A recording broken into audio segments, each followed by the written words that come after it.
Kom ons maak ons oë toe en dan bid ons saam. Ons almagtige God, Hemelse Vader, Here ons dankie vir hierdie dag en vir hierdie geleentheid waar ons weer na U woord kan luister. Here ons dankie dat ons kan weet U is die groot en almagtige, drie-enige God, die enigste alleen ware God en dat ons die voorreg het om U kinders te kan wees. Here, ons het gehoor in die vorige 2 aande dat die feit dat ons die kinders is, omdat U ons uitverkies het, omdat U ons geroep het en omdat U ook deur die Heilige Gees die wedergeboorte in ons harte werk, is bloot uit genade alleen. Nie omdat ons dit verdien nie, maar omdat U vir ons so lief is, omdat U genade vir ons so groot is. En Here, daarom wil ons ook graag antwoord met lewens van dankbaarheid. En daarom vra ons ook vanaand, Here, werk met die Heilige Gees deur ons harte en deur ons verstand. Gee dat ons sal hoor wat U vir ons wil sê, dat ons ook beter sal verstaan hoe die werking van die Heilige Gees ook deur ons harte en deur ons verstand werk, waarom dit so kan wees, en dat ons ook daardeur in ons geloof versterk sal word, sodat ons ook aangespoor en aangevuur sal wees om ook in ons lewens daar buite te gaan leef tot eer en verheerliking van U groot en heilige naam. En daarom vra ons ook nou, Here, spreek tot ons, want ons die kinders wil graag luister, en ons vra dit en bid dit alles as dit U wil is, in U groot en heilige naam, in die naam van Jesus Christus. Amen. Ek wil weer vanaand begin deur te sê dat ons tema is natuurlik die 8 stappe van die heilsorde, of anderster gestel, hoe die Heilige Gees ons deel maak van die heils- of reddingsweldade van God in en deur Jesus Christus. Ek wil kortliks weer terugverwys na die vorige aande. Ons weet dat hierdie heilsorde van God ons onderskei 8 stappe daar binne, en ons het maandag aand gekyk na die roeping. Kortliks kan ek weer sê, roeping is, ons kan op God se roepstem antwoord hier in die tyd, omdat God ons alreeds buite tyd uitverkies het, en omdat hy deur die kragtige werking van die Heilige Gees ook in ons harte werk en ons ore oopmaak, om nie net daardie stem van God te hoor nie, maar ook daarop te reageer. Ons het gisteraand gekyk na wedergeboorte. Kan kortlik sê, wedergeboorte is die Heilige Gees werk in ons harte om ons wat geestelik dood is deur ons sonde weer geestelik lewend te maak om te leef tot eer van God. Ek gaan vanaand weer nie vir ons die hele gedeelte daar uit Petrus uitlees nie. Ek wil u weer aanmoedig om dit self te lees. Ons skriflesing dan is 1 Petrus 1 vanaf vers 1 tot en met 1 Petrus 2 vers 10. Maar ek wil vanaand vir ons weer ons teksverse uit daardie gedeeltes of uit daardie 2 hoofstukke uitlees. Ons het 'n hele aantal teksverse vanaand, en voordat ek dit vir ons begin lees, wil ek sê dat ons gaan vanaand fokus op die volgende 2 stappe van die heilsorde. En dit is natuurlik die van geloof en bekering. En soos wat ek ons teksverse vanaand vir ons gaan lees, gaan ek ook vir ons wys watter van daardie teksverse fokus op watter aspek, of dit op die geloof fokus of op die bekering. Ons eerste teksvers vir vanaand is 1 Petrus 1 vers 5. En hier gaan dit spesifiek oor geloof. Ons lees daar wat in die krag van God bewaar word deur die geloof tot die saligheid wat gereed is om geopenbaar te word in die laaste tyd. Ons volgende teksvers dan is 1 Petrus 1 verse 8 en 9, of ons volgende 2 teksverse, en hier gaan dit nog steeds oor geloof, en ons lees daar, vir wie julle, al het julle hom nie gesien nie, tog lief het, in wie julle, al sien julle hom nie, tog glo, en julle verbly met 'n onuitspreeklike en heerlike blydskap en die einddoel van julle geloof, die saligheid van julle siele verkry. En hier wil ek maar net sê, is dit nie 'n mooi definisie van geloof nie? Is geloof nie om te glo in dit wat ons nie kan sien nie? En dan ons volgende teksvers of twee teksverse, 1 Petrus 1 verse 14 en 15, en hier gaan dit nou oor die volgende stap, bekering.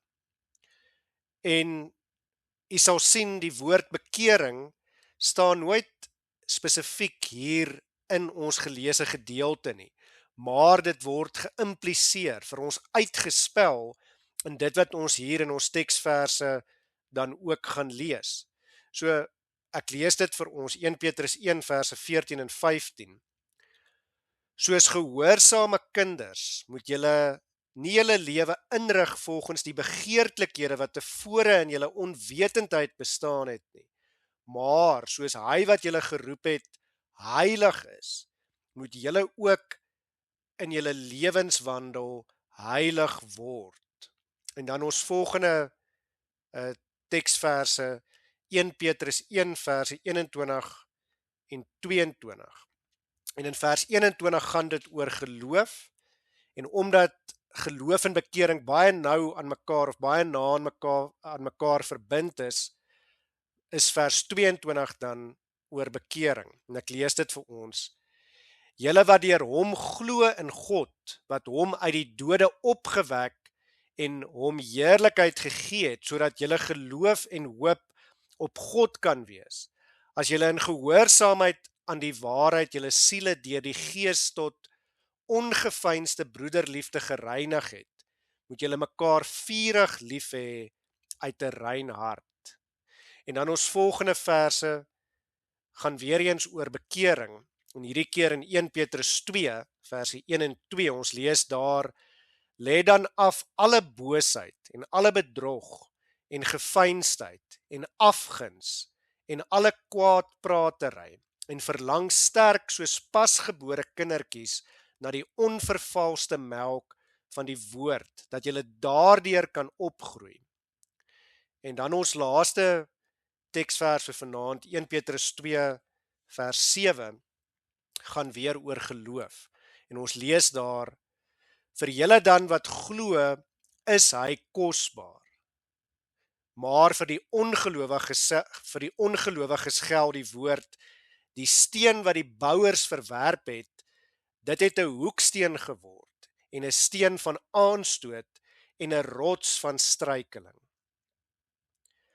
Nou, geliefdes in ons Here Jesus Christus, geloof en bekering, soos u gesien het, is baie na aan mekaar verbind, en ons sal sien ook as ons gisteraand se gedeelte onthou, dis ook baie na aan die wedergeboorte verbind, spesifiek ook bekering en wedergeboorte, soos wat ons vanaand ook sal sien.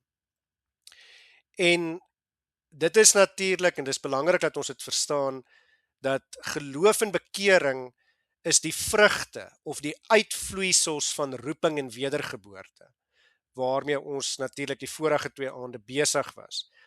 Nou as ons 'n definisie van geloof moet gee, sal ek sê, God laat die mens aan hom glo deur Jesus Christus, en laat die mens hom ken, en laat die mens op hom vertrou, en laat die mens vertrou dat Jesus Christus hom verlos het, omdat die mens dit nou uit genade glo, sal hy dan ook die ewige lewe beerwe.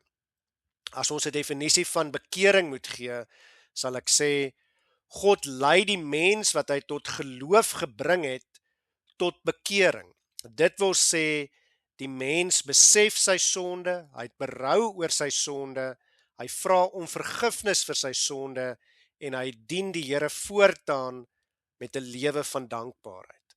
En in die proses span die Here ook die mense verantwoordelikheid in. Bekering is 'n daaglikse proses waar die sonde besef word, berou daaroor is, en uiteindelik vergifnis daarvoor gevra word, en die mens 'n 180 grade draai maak en nie meer sondig nie. En dan, omdat die mens verseker is van die vergifnis van sy sonde, reageer hy met 'n lewe van dankbaarheid. So ek het dit 2 keer gesê. Nou, wanneer die Heilige Gees die wedergeboorte in die mens werk, lê hy die saad van die geloof en die bekering in die hart van die uitverkore kind van God. So met ander woorde, die wedergeboorte wat ons gisteraand behandel het, is daar die saad, en wat dan groei, is dan uiteindelik die geloof en die bekering. Daarom word die kinders van gelowige ouers dan ook gedoop as verbondskinders. En dit is belangrik. Johannes Calvin sê in hierdie verband in sy institusie van die Christelike geloof, en ek lees dit vir ons daar, die kindertjies word gedoop tot die bekering en die geloof wat hulle in die latere lewe sal hê. Die saad van watter gawes deur die verborge werking van die Heilige Gees reeds in hulle is, alhoewel die gawes self hulle vorm en gestalte nog nie het nie. So, alhoewel ons as mense nog niks van hierdie saad van die geloof en die bekering by klein kindertjies of by babatjies kan sien nie, weet ons sien die Here dit tog wel, want hy sien alles. En dit word ook vir ons gesê in die Bybel, in sy woord. Hy sê, en ons lees dit natuurlik daar in Psalm 8 en vers 3 en ook in Matteus 21 vers 1, dat uit die mond van kinders en suigelinge word daar vir hom lof berei. En God sê verder dat hierdie kindertjies wat in hom glo, met ander woorde, dit wat Matteus 18 vers 16 vir ons sê, hierdie kindertjies wat in hom glo, ook nie verhinder moet word om na hom toe te kom nie, maar wat ek wil hê ons moet raak sien, is, dit beteken kinders kan wel glo. Nou wanneer ons dan so 'n bietjie dieper indelf, en wat is geloof en wat is bekering, dan is dit belangrik dat ons altyd moet teruggaan na die woord toe, en wat die katekismes vir ons sê oor die woord. Die Heidelbergse katekismes gee dan vir ons 'n baie mooi definisie van beide geloof en ook bekering. Kom ons begin by geloof. In Sondag 7, vraag en antwoord 21, 'n welbekende vraag en antwoord uit die katekismes uit, word die vraag gevra, wat is ware geloof?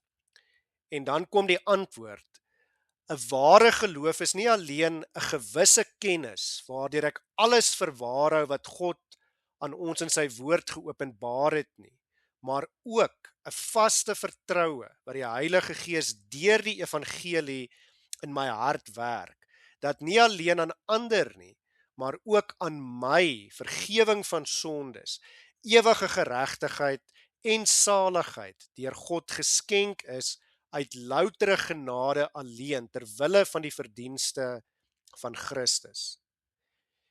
En dan vra die volgende vraag, vraag 22. Wat is dan vir 'n Christen nodig om te glo? En die antwoord is, alles wat ons in die evangelie beloof word, wat die artikels van ons algemene en ongetwyfelde Christelike geloof in kort saamvat, byvoorbeeld in die 12 artikels, of die geloofsbelijdenis van Nicea of Athanasius. En dan, wanneer ons oor bekering praat, dan het die katekismes ook vir ons 'n antwoord of 'n definisie in die Heidelbergse katekismes Sondag 32 eerstens, daar by vraag en antwoord 87 tot by 90. Nou kom ons kyk so kortliks na elk van hulle. Die vraag wat vraag 87 vra is, kan diegene dan nie salig word wat in hulle goddelose, ondankbare lewe volhard en hulle nie tot God bekeer nie? En die antwoord sê, nee, hoegenaamd nie, want die skrif sê dat geen onkeuse, afgodedienaar, egbreker, dief, geldgierige, dronkaard, lasteraar of rower of dergelike die koninkryk van God sal beerwe nie. En ek wil hierop wys, dit gaan daaroor, daar's volharding in die sonde. Ek wil nie my sonde erken nie. Ek wil nie my sonde bely nie. Ek wil nie erken dat ek verkeerd is nie.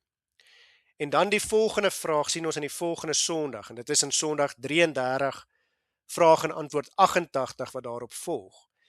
En hier word die vraag gevra, uit hoeveel dele bestaan die ware bekering van die mens?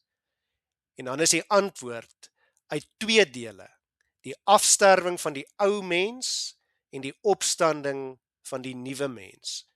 Hoor hoe na klink dit aan wat ons gisteraand gehoor het en wat wedergeboorte is. Wedergeboorte is die vernuwing van die siel van die mens. En hier sien ons ook, dis die ou mens, die sondige mens wat doodgaan en die nuwe mens wat opstaan. Maar dan wil ek ook vir ons wys, vraag 89, vra dan die vraag, wat is dan die afsterwing van die ou mens? En die antwoord, dit is 'n hartlike berou daaroor. So met ander woorde, ek is jammer oor my sonde. Dit is 'n hartlike berou daaroor dat ons God deur ons sonde vertoren het, sodat ons dit hoe langer, dit is ons sonde, sodat ons dit hoe langer, hoe meer haat en ontvlug. En dan logies daarop volg vraag 90, wat die vraag vra, wat is dan die opstanding van die nuwe mens? En die antwoord, dit is 'n hartlike vreugde in God deur Jesus Christus en 'n lus en liefde om na die wil van God in alle goeie werke te lewe. So dis die verskil. Nou, kom ons kyk nou na geloof en bekering en ons delf nog 'n bietjie dieper in as dit wat ons hier in die katekismes gesien het. Nou ek wil vanaand eerstens kom by geloof. Geloof is net soos al die ander aspekte van die heilsorde wat ons al behandel het en nog gaan behandel, natuurlik eerstens 'n genadegawe uit die hand van God, wat die Heilige Gees in die hart van die kind van God werk.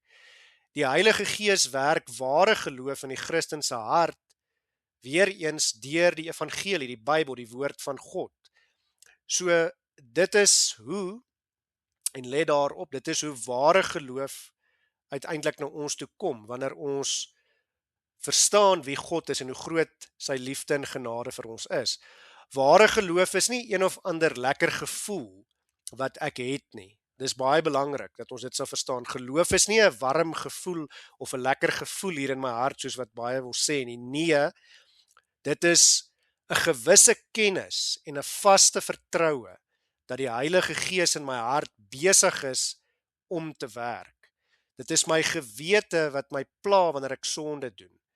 En dit is die Heilige Gees wat die oortuiging in my werk dat ek sondig is, maar ook dat my sonde vergewe is deur Jesus Christus se volmaakte werk vir my daar aan die kruis. En dat ek regverdig gemaak is en die ewige saligheid, die ewige lewe sal beerwe as gevolg van dit wat Jesus vir my kom doen het, toe hy vir my sondes gesterf het en toe hy vir my die dood oorwin het. En dit is alles weer eens uit genade alleen, sonder dat ek dit verdien of sonder dat ek enige iets daartoe kan bydra. Die Dordtse Leerjos hoofstuk 1 paragraaf 5 beskryf dit dan ook vir ons baie mooi en ons lees daar: maar die geloof in Jesus Christus en die saligheid deur hom is 'n genadegawe van God, soos geskrywe is in Efesiërs 2 vers 8, uit genade is julle gered deur die geloof, en dit nie uit julleself nie, dit is die gawe van God. En ook in Filippense 1 vers 29, dit is aan julle genadiglik gegee om in Christus te glo. Nou let daarop hoe Paulus die geloof in Efesiërs 2 vers 8 beskryf. Hy sê, uit genade is julle gered deur die geloof, en dan beskryf of klassifiseer hy die geloof. Hy sê in die tweede helfte van die vers, en dit, bedoelende die geloof, is nie uit julleself nie, dit is 'n gawe van God. En dan kom Efesiërs 2 vers 9, die volgende vers, en ek wil amper sê, daardie vers slaan die spyker eintlik net nog dieper in, en sê vir ons, dat die geloof is nie uit die werke nie, sodat niemand mag roem nie. So met ander woorde, ons mag nie sê, dis ek wat glo en daarom word ek gered nie. Nee, dis 'n genadegawe van God aan my gegee, uit genade alleen, omdat ek sy kind is. Ons het verder daar uit die Heidelbergse Katekismes in vraag 21 van Sondag 7 het ons gelees oor hierdie twee aspekte, die gewisse kennis en die vaste vertroue, hierdie twee duidelike elemente wat by ware geloof betrokke is. Nou, ek wil hê dat ons so 'n bietjie nader ook daarna moet kyk. Eerstens, wat is 'n gewisse kennis? Dit is die eerste en belangrike deel. Dit is dat ons sal verstaan dat ons moet glo dat Jesus ons gered het. Dit is 'n kennis, maar dit is geloofskennis, nie net 'n blote verstandkennis nie of 'n verstaan van dinge nie.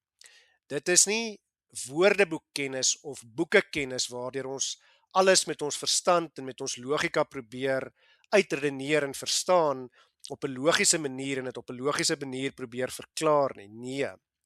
Soms is dit belangrik dat ons maar net moet glo soos kindertjies, soos wat ons gisteraand ook gehoor het. In 1 Korintiërs 2 verse 13 en 14 lees ons dan ook daarvan, ons lees daarvan spreek ons ook nie met woorde wat die menslike wysheid leer nie, maar met die wat die Heilige Gees leer, sodat ons geestelike dinge met geestelike vergelyk. In vers 14 word daar gesê, maar die natuurlike mens neem die dinge van die Gees van God nie aan nie, want dit is vir hom dwaasheid, en hy kan dit nie verstaan nie, omdat dit geestelik beoordeel word. So ons sien, maak nie saak hoe slim jy is nie, as jy nie geloofskennis het nie, dan sal jy nie die dinge van God verstaan nie.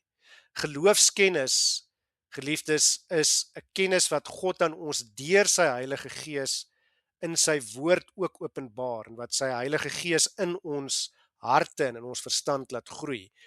Daarom noem ons die Bybel dan ook die onfeilbare woord van God. Met ander woorde, die Bybel kan nie fouteer nie, kan nie misluk nie, kan nie verkeerd wees nie en sal altyd in sy doel slaag.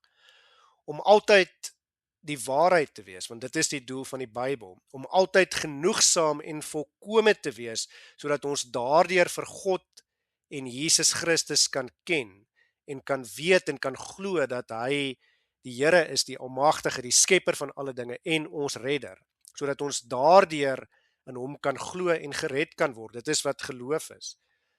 Maar as ons dan oor hierdie gewisse kennis praat, moet ons vir mekaar sê, al sou ons dan ook met ons verstand alles ken en verstaan wat die Bybel vir ons geskryf is, al ken jy die Bybel ook uit jou kop uit, sou jy nog nie daardie gewisse kennis van geloof besit as die Heilige Gees dit nie in jou werk nie, want gewisse kennis is ook 'n saak van die hart en dis nie 'n saak van 'n onwedergebore hart nie, maar van 'n wedergebore hart. Dis ook nie 'n saak van 'n onwedergebore verstand nie, maar juis van 'n wedergebore verstand.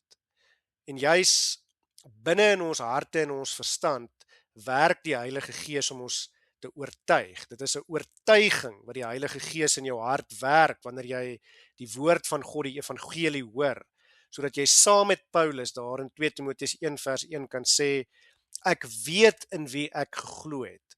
En Romeine 10 vers 10 sê dit ook vir ons. Ons lees daar, want met die hart glo ons tot geregtigheid en met die mond bely ons tot redding.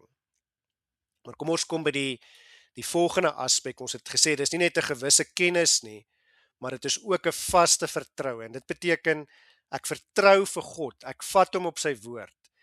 Die Bybel het vir ons gewys deur die geskiedenis, die profete het voorspel, Jesus sal kom sterf en hy sal die dood oorwin. Dit het gebeur. Jesus het toe hy op aarde was gesê, hy kom weer met die wolke om ons te kom haal. Ons vertrou hom en ons vertrou ook in al die beloftes wat in sy woord is. Wat hier belangrik is dat ons ook sal weet, op die vraag dan wat 'n vaste vertroue is, antwoord die Here Jesus self. Daarin in Lukas 18 vers 17 en ook in Matteus 18 vers 3, sê die Here Jesus, voorwaar ek sê vir julle, elkeen wat die koninkryk van God nie soos 'n kindjie ontvang nie, sal daar nooit ingaan nie. So, wat is 'n vaste vertroue? Dit is dat ons moet glo en vertrou soos kindertjies. En wat beteken dit? Dit beteken dat daar nie by ons twyfel moet wees nie. Dat ons soos klein kindertjies wat absoluut afhanklik is van hulle ouers en van hulle ouers se sorg vir hulle, dat ons ook volkome moet vertrou op die Here en dat ons sal weet die Here is ons God en hy sal vir ons sorg. Hy sal ons nie in die steek laat nie, net soos wat ons nie ons kinders in die steek sal laat, soos wat ons ouers ons nie in die steek sal laat nie. So ons moet besef dat die ware geloof deur elke dag van ons lewens beteken dat ons absolute afhanklikheid van God besef en ook ons absolute afhanklikheid van die Heilige Gees besef en dat ons daarom ons harte oopmaak vir die Heilige Gees om ook in ons harte te kom woon, om ook die 8 stappe van die heilsorde en spesifiek ook die geloof in ons harte te werk, die bekering in ons harte te werk en die ander 8 stappe ook. Dit is die vertroue dat Jesus Christus het vir my aan die kruis gesterf. Hy is my verlosser, hy is my saligmaker en ek vertrou daarop en ek weet daarom sal ek die ewige lewe beerwe omdat my sondes in en deur hom vergewe is. Maar dan kan ons ook verder vir mekaar vra 'n gewisse kennis en 'n vaste vertroue waarvan of waarop. En ons het dit eintlik nou al reeds vir mekaar gesê. Wat is hierdie dinge waarop ons moet weet en waarop ons moet vertrou? En ek wil weer teruggaan na vraag en antwoord 21 van die Heidelbergse Katekisme Sondag 7. Ons het daar gelees, 'n ware geloof is 'n gewisse kennis en 'n vaste vertroue dat Jesus ook vir my, so ek glo dit vir my persoonlik, ook vir my gesterf het en ook vir my op die 3de dag uit die dood uit opgestaan het en die ewige dood oorwin het, dat my sondes deur sy sterwe aan die kruis vergewe is en ook dat ek deur sy sterwe en sy opstanding regverdig gemaak is voor God die Vader en ook daarom die ewige lewe sal ontvang. En dit is wat vir my dan uiteindelik hoop gee in hierdie lewe, sodat ek tot eer van God wil leef en nie moet opgee nie. Dit is waarop ek vertrou. En daarom het ek dan ook volle geloofsversekerdheid. En dit is belangrik wanneer ons oor geloof praat, dat ons kan weet en kan glo. In hierdie lewe hoef ons nie te twyfel nie, maar ons kan volle geloofsversekerdheid hê. Daar is nie so iets soos 'n, ek wil amper sê, eerbare nederigheid. Ek wonder of ek dalk eendag gaan hemel toe gaan nie. Nee, ek kan dit verseker weet. Ons as uitverkore kinders van God kan weet en ons kan die vreugde hê. Dis juist hoekom ons vreugde het dat ons gered is. Omdat die Heilige Gees die geloof in ons werk en omdat ons glo. In Efesiërs 2 vers 8 sê, want uit genade is julle gered deur die geloof.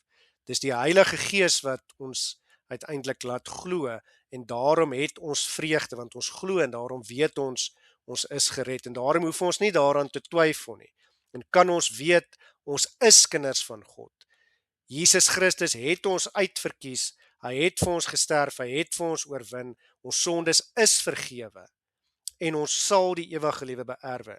En die Bybel is vol van bewyse daarvan wat dit bevestig. Byvoorbeeld Hebreërs 10 vers 22 waar ons lees, laat ons toetree met 'n waaragtige hart in volle geloofsversekerdheid.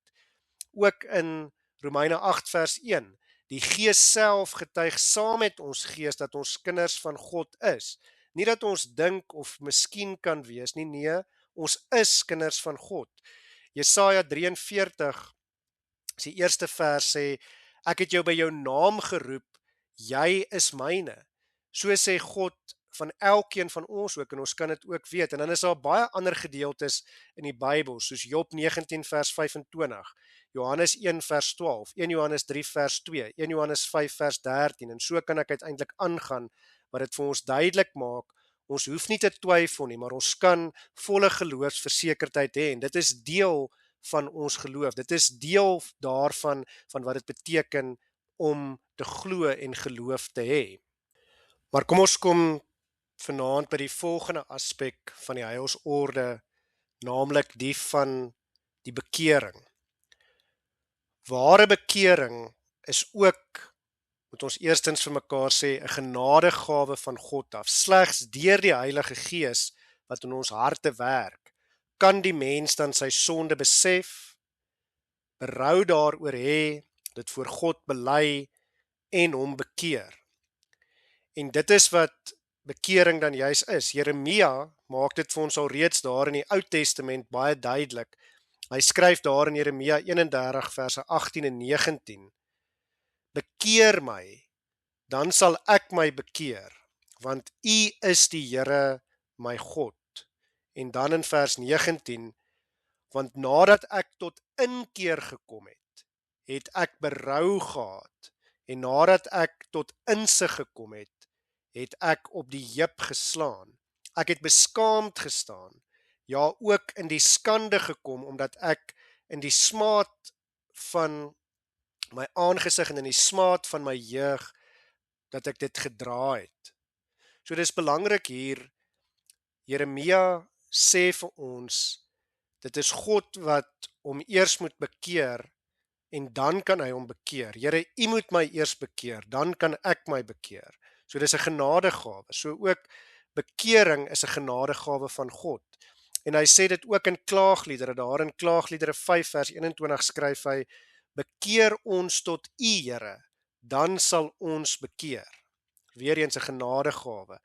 En hy sê verder daar in Jeremia 5 vers 21: Vernuwe ons daar soos in die voortyd. So sien, bekering is dat daar berou by ons is oor ons sonde. Ons is jammer oor ons sonde, ons huil oor ons sonde.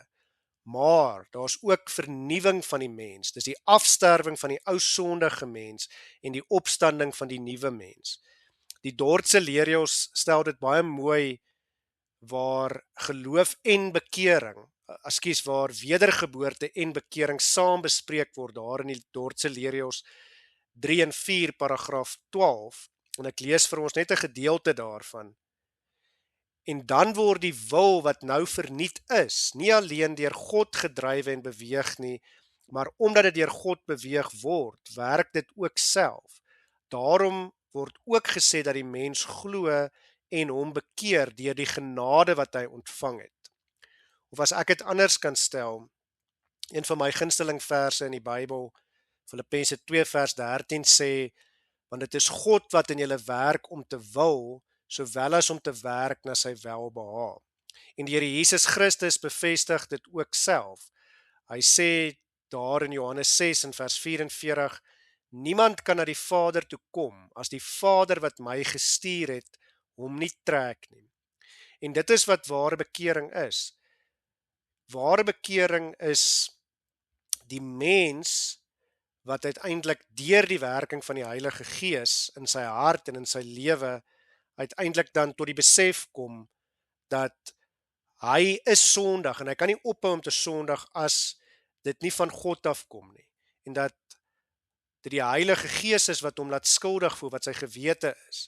En wanneer hy skuldig voel, is dit belangrik dat ons sondes voor God sal bely en dan ook sal ophou daarmee, dat ons sal opstaan uit die stof van ons sonde uit en nie meer sal sondig nie en voortdurend teen die sonde sal stry. Dis belangrik dat ons sal verstaan, daar is ook 'n onderskeid tussen ware bekering en aan die ander kant daarvan valse bekering en skynbekering. En dit is iets anders. Ek wil hê dat ons ook daarna moet kyk. Valse en skynbekering is wanneer mense daarop roem dat dit hulle self is wat tot bekering gekom het. Dis ek wat besef het dat ek die Here wil aanneem as my saligmaker en my verlosser. Dis ek wat die keuse gemaak het. Dis wat mense sê, asof dit my prestasie is. As ons oor bekering praat, is dit dan baie belangrik om weer vir mekaar te sê, dis nie iets wat ek kan doen nie. Bekering is nie 'n moment wat plaasvind en dan is dit verby nie. Dis nie iets wat ek reg gekry het nie. Nee. Dis nie iets wat ek bereik of waarop ek kan roem nie.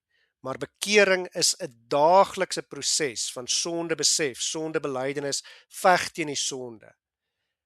En ek wil vir u wys in ons teksvers in 1 Petrus 1 vers 15, hoe dit ook vir ons duidelik uitgespel word. Alhoewel, soos ek gesê het, die woord bekering nie spesifiek daar sê nie, lees ons daar in 1 Petrus 1 vers 15. Maar soos hy wat julle geroep het heilig is, moet julle ook in julle hele lewenswandel heilig word. En ek wil die klem hier op die woordjie word sit. Sien jy dat hier word verwys daarna dat ons moet heilig word, ons moet soos God word. Met ander woorde, hoe word ek heilig? Jy sal sien, heiligmaking, wat een van die volgende stappe van die heilsorde is, wat ons ook sal bespreek, is dan juis daaglikse bekering. Hoe word ek heilig? Deur my sondes te besef, deur dit te bely, deur my te bekeer daarvan en elke dag al hoe meer 'n lewe te leef wat God behaag, wat tot eer van God is, deur die Heilige Gees wat my in staat stel om dit te kan doen. Dis 'n voortdurende proses. Dis belangrik dat ons, wanneer ons oor bekering praat, ook sal verstaan, die eerste bekering wat in ons lewens plaasvind, staan bekend as wortelbekering.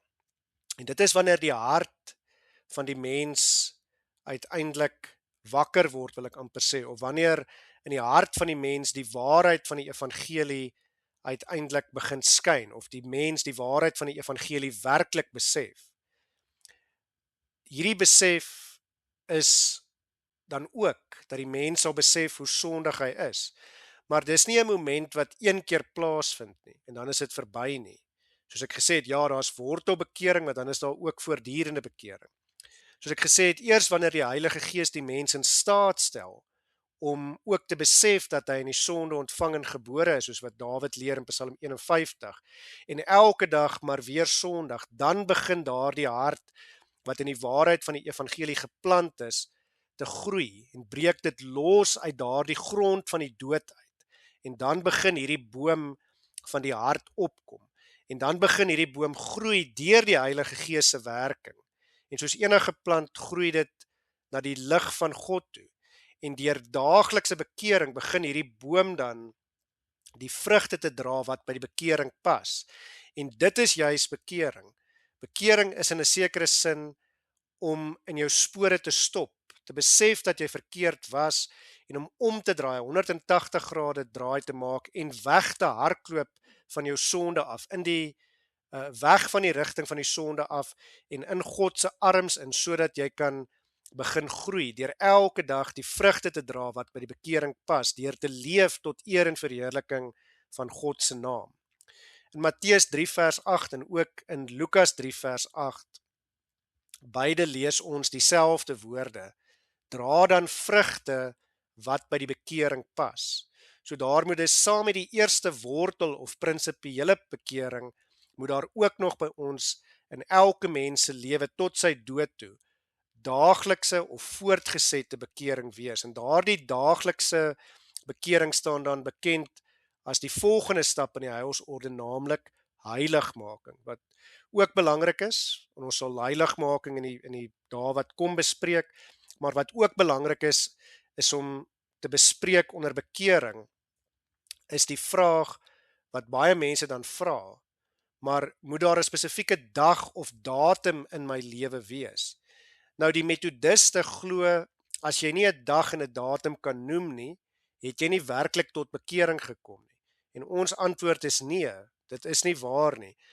Dit hoef nie noodwendig so te wees nie. Dit hang nie af van wie jy is en op watter datum in die tyd jy tot bekering gekom het nie. Ons het gehoor, God het ons al reeds buite die tyd uitverkies. Maar as jy as 'n ongelowige gebore is en vir 'n lang tyd in jou lewe nie in God geglo het nie, en dan op 'n dag tot bekering kom en in God begin glo, dan sal dit dalk so wees dat daar 'n spesifieke dag en 'n datum is wat jy kan noem. En dan is dit so, dis dieselfde met Paulus. Hy was 'n vervolger van die Christelike kerk gewees, maar daar's 'n dag en datum wat hy kan noem. Saggeus die tollenaar is dieselfde, daar is 'n dag en 'n datum, iets spesifiek wat gebeur het, wat beteken het dat ek tot bekering gekom het. Die Here wat jou geroep het en die waarheid van sy woord in jou wakker gemaak het en jou tot die besef geruk het dat hy is God en hy bestaan en ek moet my bekeer van my sonde. Maar aan die ander kant, as jy 'n gelowige kind van God is en jy is gebore as 'n gelowige kind in 'n Christenhuis met Christen ouers, jy's waarskynlik as 'n kindjie gedoop, dan weet jy waarskynlik nie van 'n spesifieke dag en datum waarop jy tot bekering gekom het nie. En Jy weet ook nie presies wanneer die dag of datum is wanneer jy nou jouself 'n kind van die Here begin noem het nie. Dit is maar net nog altyd so. Jou ouers het dit vir jou gesê. Jy was nog altyd 'n kind van die Here gewees. En dit is ook goed. Ons hoef nie altyd te weet wanneer daardie dag en datum is nie. Wanneer die beginpunt is, dit weet God en dit is goed genoeg dat God dit weet. En dit stel ons dan ook in staat daartoe om te kan weet dat die Here se genade is so groot dat vir baie van ons is dit so dat daar nie 'n spesifieke dag en datum in ons lewens is nie, maar dat ons bloot gebore is as kinders van die Here en dat ons elke dag wanneer ons ouers ons geleer het oor die Here, toe ons gegroei het in die woord van die Here, dat daar wel 'n stadium was en dat die Here weet wanneer daardie stadium was. En dan is dit ook belangrik dat ons daarom moet verstaan dat ons ook daagliks moet aangaan met 'n lewe wat soek na die wil van die Here, met 'n lewe wat soek daarna om vir God beter te ken, om sy wil beter te verstaan, om te breek met die sonde, om in alles wat ons doen te leef tot eer en verheerliking van God, omdat die lof en die eer en die heerlikheid hom dan ook toekom tot in alle ewigheid. Kom ons sluit af. Ons het vanaand gehoor wat geloof en ook bekering is. En ons het ook gehoor en ons moet dit ook weet en verstaan vanaand dat ons kan ook vreugde hê, ons kan ook geloofsversekerdheid hê, omdat ons dan ook weet dat net soos die roeping en die wedergeboorte, die Heilige Gees ook die geloof en die bekering in ons harte werk uit genade van God alleen, wat dit vir ons geskenk het uit loutere genade. En daardeur glo ons en word ons ook gered, en daardeur besef ons sonde, bely ons sonde, laat staan ons sonde, bekeer ons onsself en begeer ons lewe tot God se eer, waar ons wegvlug van die sonde, onsself daagliks bekeer en in alles wat ons doen, soek ons dan altyd na die eer van God, omdat alle lof en eer en heerlikheid hom toekom tot in alle ewigheid. Amen. Kom ons bid weer saam. Ons almagtige God, Hemelse Vader, Here, ons dankie en ons loof en prys U, dat U Heilige Gees ook die geloof en ook die bekering in ons harte werk. Dat die geloof en bekering ook groei uit die saad van die wedergeboorte. Here, gee dat ons nie 'n dooie geloof sal hê nie, maar gee dat ons dan ook 'n lewendige geloof sal hê, dat ons dit ook so sal leef, dat die wêreld sal sien dat ons glo en dat deel van daardie lewende geloof van ons sal wees, dat ons ook daagliks ons sonde besef, ons sonde voor U bely, pleit vir vergifnis, en dat ons ook opstaan uit ons sondes uit, om ook die vrugte van die Gees, die vrugte wat by die bekering pas te dra, en daardeur ook te leef tot eer en verheerliking van U groot en heilige naam. Here, dit vra ons en bid ons alles, nie omdat ons dit verdien nie, maar alleen as dit U wil is in U groot en heilige naam, in die naam van Jesus Christus. Amen.